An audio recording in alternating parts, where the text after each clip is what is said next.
Assalamualaikum warahmatullahi wabarakatuh. Perkenalkan, saya Resti Puji dari Biologi 3. Nah, di sini saya akan membahas mengenai video pencemaran air dan mikroba air, serta apa sih dampaknya bagi kita. Adapun limbah cair seperti air cucian, air tinja, limbah pertanian, limbah industri pabrik, rembesan luapan, pembuangan sampah sembarangan, itu sangat mengakibatkan pencemaran air dan akan meningkatkan mikroba pada air. Nah, di video yang pertama ini air sungai tempat warga membuang sampah, di mana sampah ini akan tercemar ke laut juga.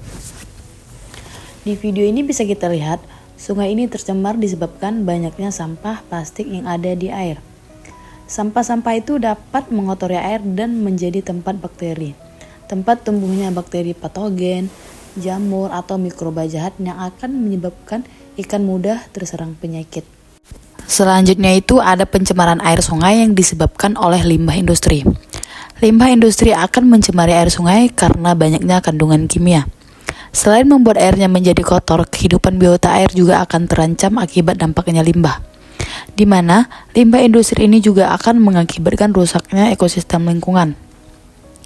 Limbah industri ialah limbah yang diperoleh dari sisa kegiatan industri. Limbah industri ini akan mengakibatkan terjadinya pencemaran air sungai dan irigasi yang akan mengakibatkan polusi air. Yang mana polusi air ini suatu proses masuknya zat komponen makhluk hidup ke dalam air. Selanjutnya itu pencemaran pada air parit atau air limbah domestik yang merupakan segala sesuatu yang masuk ke dalam sistem pembuangan dari plat dan rumah. Nah, di dalamnya pun terdapat kontaminan biologis, kimia, dan fisik, baik itu sisa makanan, kotoran manusia dan hewan, jamur, virus, dan bahan-bahan kimia rumah tangga. Penyebab air selokan atau parit berwarna hitam karena tercemarnya oleh limbah organik dan limbah kimia. Limbah ini berasal dari kegiatan manusia seperti industri, rumah tangga, dan pertanian. Nah, adapun bakteri atau parasit yang terkandung di dalam air tercemar biasanya bakteri Enterobacter, E. coli, Klebsiella, Proteus, dan Shigella. Adanya sampah atau plastik yang menimbun dapat mengakibatkan banjir, kerusakan ekosistem, penurunan kualitas air, bisa mengakibatkan sarang penyakit, dan menyebabkan bau tidak sedap. Selanjutnya, tips pencegahan pencemaran air. Pertama, menempatkan daerah industri atau pabrik jauh dari daerah perumahan atau pemukiman. Kedua, pembuangan limbah industri diatur sehingga tidak mencemari lingkungan atau ekosistem. Ketiga, pengawasan terhadap penggunaan jenis-jenis pestisida dan zat-zat kimia lain yang dapat menimbulkan pencemaran.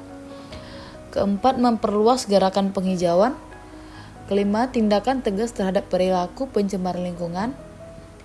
Keenam, memberikan kesadaran terhadap masyarakat tentang arti lingkungan hidup sehingga manusia lebih mencintai lingkungan hidupnya.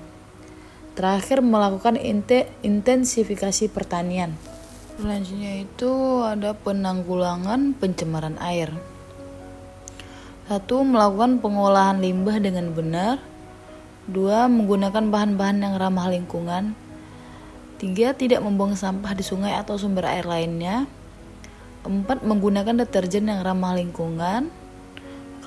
Rutin melakukan upaya pembersihan sumber air. 6. Menanam pohon di setiap lahan yang tersedia.